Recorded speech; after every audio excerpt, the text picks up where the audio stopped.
The LA Clippers currently are the lowest scoring team in the NBA and are the second worst team as far as offensive rating is concerned.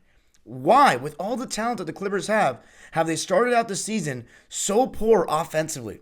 Gonna be talking about that and tackling it all on today's Locked On Clippers. You are Locked On Clippers, your daily Los Angeles Clippers podcast, part of the Locked On Podcast Network, your team every day.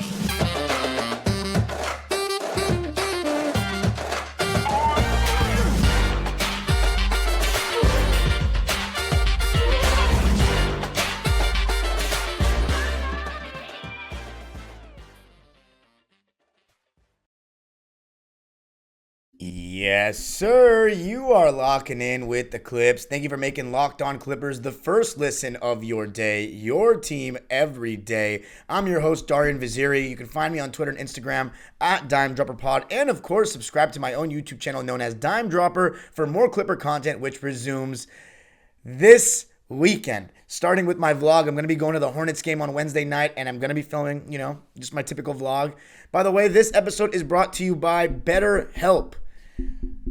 Anyways, if you want an instruction manual in life, check out BetterHelp. Going to be talking more about BetterHelp coming up, but let's get into the main question and topic for today. The Clippers, after in 2021 having a top 10 offensive rating, these last two seasons have not had good offenses relative to the rest of the league. Last season, they finished 25th in offensive rating, and for those unfamiliar with what the difference between offensive rating and points per game is, points per game is just your points scored per game, duh. Offensive rating is per 100 possessions. So what it does is it puts everybody on an even playing field, where 100 possessions for each team, how much are you scoring on average? Because teams can play different paces. Now, everybody in today's game tends to play a faster pace than we saw 7 years ago, 15 years ago, 20 years ago. But I think even across all eras, it's a good statistic for offensive and defensive rating, because, for example, going back to the 60s, the Boston Celtics that won all those championships, not every year were they the number one team in terms of how many points they allowed, but without a shadow of a doubt, basically every single year they were number one in defensive rating, and that's why Bill Russell and them built that defensive empire and kind of started that defense wins chips kind of narrative that is, I wouldn't even say a narrative, a b-ball truth that has carried over decades and decades in, and it's still true to this day. And thankfully for the Clippers, they are doing better in that department, where they are top 5 in the league in defensive rating. But in offensive rating, they find themselves at 29th. And I put this down to a couple reasons. 1, a lack of continuity. 2, some questionable coaching and rotation decisions. And 3, actual X's and O's things that I'm going to be talking about in a sec. But let's start out with the blatant thing. Lack of continuity. So I'm going to give you a little theme, right? 2021 season, Clippers are top 10 in defensive rating. Clippers are bottom 6 the next 2 years. Why?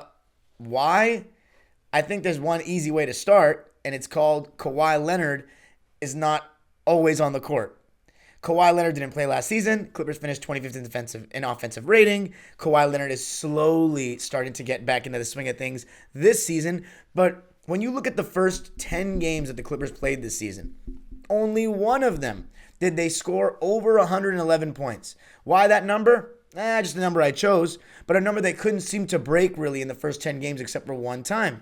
And how many of those first 10 games did Kawhi Leonard play? 3. No. Two games. And then Paul George was in and out of the lineup here and there in the beginning.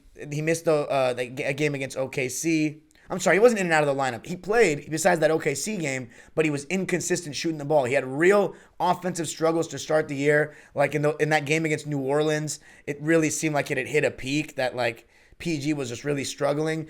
But then in the game against Cleveland, and as the season has carried on, you've started to see Paul George become the Paul George that Clipper fans are familiar with and NBA fans are familiar with.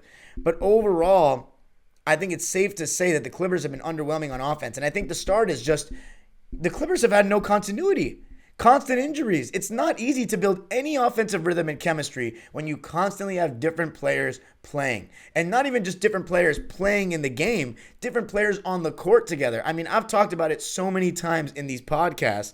How many times have you heard me say this? How many times have you heard me say probably the first time these guys have all played together in a certain lineup when talking about a game? I'll be like, yeah, Brandon Boston, Robert Covington, Nico Batum, Marcus Morris, and Paul George. That's never been a lineup. Now we recently have Luke Kennard playing a little point guard because Reggie Jackson was out. And then there's been games where Reggie Jackson and John Wall's out. Then there's games where one of them's out. It's very hard to build any offensive chemistry and rhythm that way. And I think even though in 2021 the Clippers had injuries here and there, Kawhi Leonard and Paul George still played the majority of the season. Right now, you can say that about Paul George. You can't say that about Kawhi. The Clippers are going to play their 33rd game of the season on Wednesday night, and Kawhi Leonard has played 11 games. So he hasn't played the majority of the season, and a lot changes when Kawhi Leonard plays, as I talked about in the last episode, and why the Clippers are 9-2 with Kawhi Leonard in the lineup. A lot changes when you just have a star out there that you can go get buckets. It's that simple. I mean, a couple of the games that tanked the Clippers' offensive ratings this season were games like at Oklahoma City, where they scored 94 points, or versus Phoenix, where they scored 95 points when Kawhi Leonard was on a minutes restriction still. You know, like even the opening game against the Lakers, 97 points. Kawhi's still on a minutes restriction. It's not that fully unleashed version of the guy. So it's normal for the Clippers offense to not be as good. Now you might be thinking one player shouldn't mean that much. It's not just one player though. You know, John Wall is still getting situated into things, and Ty Lue's figuring out who he wants to play here and there. Remember, Norman Powell was starting in the beginning of the season. So I think that the Clippers not having that continuity and having so much depth that they don't know exactly how much to play guys and where to put guys is part of why it's been a little bit wonky offensively. I think that's the biggest reason, first and foremost. But coming up, going to elaborate more on some X's and O's thing. What does the offense actually look like? How can we really critique this Clipper offense? Going to be talking about more reasons why they're second worst in the league right now. I hate saying that.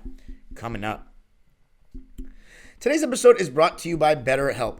And do you ever wish that you had a user manual, like an instruction manual that you get when you buy a new TV or something, but for life, to help you when you reach a tough spot?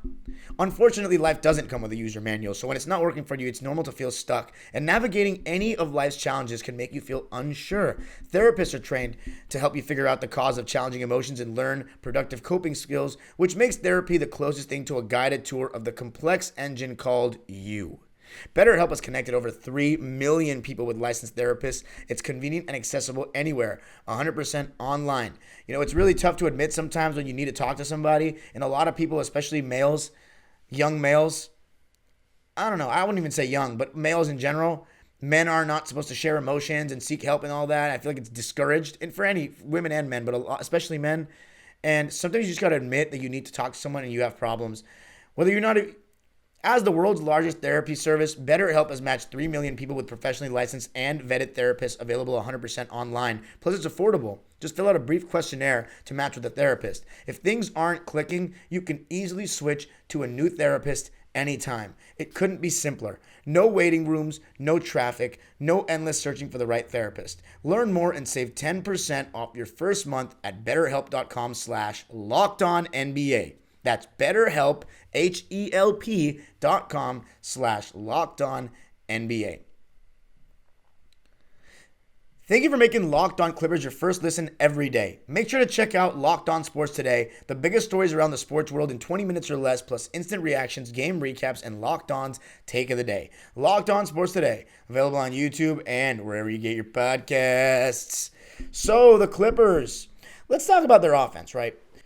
Since Ty Lue has taken over as Clipper head coach, he has done a better job than Glenn Rivers, in my opinion. I think I noticed the first game. You can even go back to my personal YouTube channel and go to the first game that Ty Lue coached the Clippers against the Lakers on opening night of the 2020-2021 season. And you could just see the creativity and the play calling was a little different. You had a lot more off-ball actions to get guys like Luke Kennard, Paul George available. You had some sets out of the triangle with Kawhi at the post and guys cutting off of him. You saw slightly more off-ball movement. Whereas with Glenn Rivers, it kind of just seemed like high pick and roll with Kawhi and Zoo, or Paul George and Zoo constantly, or the occasional JJ Redick floppy play where they, set a screen for him to curl that worked so well for so many years with Lob City, kind of running that with Paul George. And, that caused Paul George to say in the offseason, I'm getting run through a lot of pin downs. I feel like a role player at times. So Ty Lue definitely, when he came in, you saw the offensive rating jump. And you saw that the Clippers were a much better offensive team under him. What's funny is a couple years have gone by and the Clippers have had some bad offensive seasons, or season and a quarter. And people are like, Ty Lue has no plays. He doesn't run any offense. Look, this is an honest truth that people need to understand about today's NBA, and I think a lot of people don't really get it yet. A lot of these teams run the same stuff. When you watch games throughout the league, how many teams do you think truly play differently and run insanely different plays? A lot of these plays are different variations of high screen and roll, Spain pick and roll, split pick and roll, all these different plays and dribble handoffs. Like, it's basically just a high screen and spread offense, and then you make a read. Because you know why they do that, rinse and repeat? Because it's the easiest way to create shots. I've explained it on so many occasions why it's the case. It's the easiest way to create shots, to basically play a two-man game with shooters spread out. So if anybody needs to help on any of these guys, you're leaving a shooter open in the deep corner. And the spacing just makes it very tough to guard unless you have switch everything personnel. Now, since we're going to get a little schematic, let's talk about one obvious thing. The problem at point guard. The Clippers have had an issue at point guard for a couple years now. They don't have a traditional point guard, but I think that the traditional point guard is kind of dying these days. And when I say traditional point guard, I mean a table setter. I mean a guy that comes up the court and his first inclination is to pass the ball. But that's not how NBA offenses really run anymore. Your Andre Millers, your Jamal Tinsleys, your Sam Cassells, these guys, they could score here and there, but they gave the ball up to their better scorers when they brought the ball up. With the way I was taught to play basketball, you bring the ball up, you move the ball around first. That's the way I was taught as a point guard to play. But nowadays, the game has changed. And now, the high screen and roll with the spread offenses give point guards the ability to get into the lane with little resistance and way, way more open lanes. So your point guard, being a scorer, actually creates for everyone else around you. That's why Ja Morant. That's why Trae Young. That's why Shai Gilgeous-Alexander, Fred VanVleet, Jamal Murray. These guys, they're probably better. Well, Trae Young is a really good passer, and so is Ja Morant. But those guys may be better at scoring than they are at passing the ball. But because they get so much attention on that pick and roll, it creates open shots for everybody else. Now, for the Clippers, Reggie Jackson is not a great passer, in my opinion, for an NBA point guard. I think he can make good passes like everyone else. I think he has made some good passes in his Clipper career, no doubt. Some I can picture off the top of my head. But he is not a great floor general. And that being said, when I say floor general, I think part of that is basketball IQ. And I think, as I've said it many times, and this is nothing to hate on Reggie because I really love the guy. But when it comes to basketball IQ in the NBA level, Reggie Jackson is low. Like, he makes really reckless decisions. He plays like it's a pickup game. He has unwavering confidence that sometimes can be amazing, but sometimes can hurt the Clippers. And I think that at times he'll just take reckless shots without moving the ball around. And I think him as the table setter for the Clippers offense is part of why the Clippers offense has not been that good the last 2 years. And these last 2 years, you've gotten a lot of Reggie Jackson. Simple as that. But is it all Reggie Jackson's fault? Absolutely not. I think Marcus Morris Sr. is also a guy that's very stagnant. I think he doesn't move much without the ball. He stands still, and he's a great scorer. But the thing is, he can be inconsistent, and you're starting to see that again this season. So when your major guys, like last season, for example, your major guys that you're relying on to score and create offense are Marcus Morris and Reggie Jackson, it's normal why your offensive rating is 25th in the league. Just simple personnel. It's not Kawhi and Paul George. Now, Paul George, I should say, does a much better job of improving the offense single-handedly. He truly does. But then Paul George has those games where he's so inconsistent shooting the ball because he shoots long jumpers and sometimes isn't aggressive enough going to the rim for whatever reason, whether he's not being aggressive, whether he's not getting the calls at the rim, which we've seen so much. He'll settle sometimes, and that'll cause him to have like these 4 for 15 shooting nights where if Paul George is not hitting and these other guys aren't hitting, Clippers have to rely on their defense to win them these games. So I think just personnel not being that great in terms of it's a lot of these Clipper players are very hit or miss. I talk about the point guard thing. John Wall is absolutely closer to a true floor general. But even when he was in Washington, his downhill ability to just get to the basket and explode was the reason why centers would step up and he would give Marcin Gortat a bunch of gimmies at the basket. He's leveraging his scoring ability to create assists as well. I think when John Wall started to ascend into his prime, I think that's when the league started to become even more pick and roll and it started to change. But John Wall, I think, is both a guy that can an attack first point guard, but also a guy that can set the table. The only problem with John Wall setting the table is when he gives the ball up, he's taking away all his value offensively. That's a problem because he doesn't hit open shots. He's not a great spot-up shooter, and he doesn't really move without the ball at all. And I really like John Wall. I really do, but he doesn't really move without the ball. He's kind of really buying into this spot-up shooter thing with this team, and I don't like it because I don't think he's a good three-point shooter. He's like shooting 28% from three. I just don't like it. That's the one thing I don't like that he does. Other than that, I love that John Wall, the pace that he brings and everything else that he does. I think he absolutely does help the Clipper offense, no doubt. And he adds a pace. And I think part of the reason why the Clippers don't score that many points is because they play at a slow pace. And if you look at LeBron's offenses with Cleveland, with Ty Lue as a coach, they weren't really high-paced either. I think Ty Lue likes to run a more half-court-based offense. But absolutely, a guy like John Wall and Amir Coffey and Terrence Mann pushing the pace gives the Clippers easy baskets. And I think that they're doing that more of late. And they need to continue to keep doing that. But I think the flaw at point guard in terms of personnel, having I'm going to be real. Let's just be real here. Point guard's maybe the strongest position in today's game, in today's era. I think you look around the league, you got great point guards everywhere. Tonight, or on Wednesday night, the Clippers are playing LaMelo Ball. He's just was an all-star. People can say whatever they want about him, but he's a really solid player. De'Aaron Fox, great point guard, great player. Chris Paul, quote-unquote point god. Shai Gilgeous-Alexander's averaging 30 points a game. You know what I'm saying? So Darius Garland, Kyrie Irving, Luka Doncic, Stephen Curry, Tyrese Halliburton, Damian Lillard. They're all over the place. So point guard's a strong position, and I think the Clippers, honestly, this is one of the areas in which they're the worst in the league. Reggie Jackson and John Wall are solid, but they're not making you feel extremely comfortable to me in the playoff situation. So I think the lack of a point guard, especially last season, I think has really hurt the Clippers.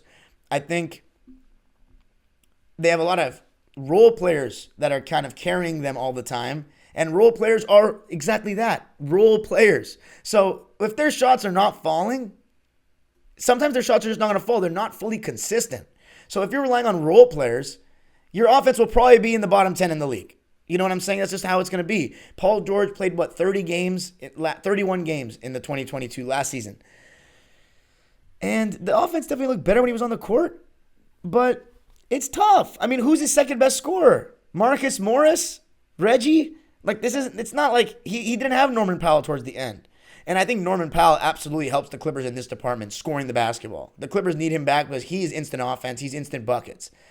And again, how many games have Norman Powell and Kawhi Leonard played this year? So it really comes down to continuity, personnel, and what happens when your stars are on the court. It changes everything for everyone. And I'm going to talk about coming up the exact X's and O's, exactly how Kawhi Leonard and Paul George change the offense in real time. Going to be talking about all that coming up. BetOnline is your number one source for sports betting info, stats, news, and analysis. Get the latest odds and trends for every professional amateur league out there, from pro football to college bowl season to basketball and World Cup. On Wednesday night, the Clippers are 8.5-point favorites against the Charlotte Hornets. I would place a bet on them. The spread is minus 107, so place your bets on the Clips. I think they'll win the game by double digits, hopefully, but the Charlotte Hornets just beat the Sacramento Kings in Sacramento, and they've been playing really good basketball, so do not be so sure. Gordon Hayward and LaMelo Ball will be back. Just remember to head to the website today or use your mobile device to learn more. BetOnline, where the game starts. All right. So, to finish off, here's how I see the offense improve with Kawhi Leonard and Paul George in real time. So the blatantly obvious, is that when Kawhi, just one of them is on the court, it's a star. That garners star attention. which means that teams need to make decisions. Are they going to guard this guy one-on-one, or are they going to load up and start sending a bunch of help defenders? And usually they always send help, which gives guys more open shots than they would be getting without them. So that's the blatantly obvious. Okay, higher percentage shots for role players are going to help, as opposed to Marcus Morris and Reggie Jackson have to fight tooth and nail to create their shots. Same with guys like Terrence and Amir. But, or I should say, and also, when you have both Paul George and Kawhi out there, which has been rare this season, but when you see it out there together, when you see them out there together, the way they can play off of one another, the way Kawhi Leonard's getting double teamed, but now he's kicking it out to not just role players, but Paul George getting open shots. I mean, are you kidding?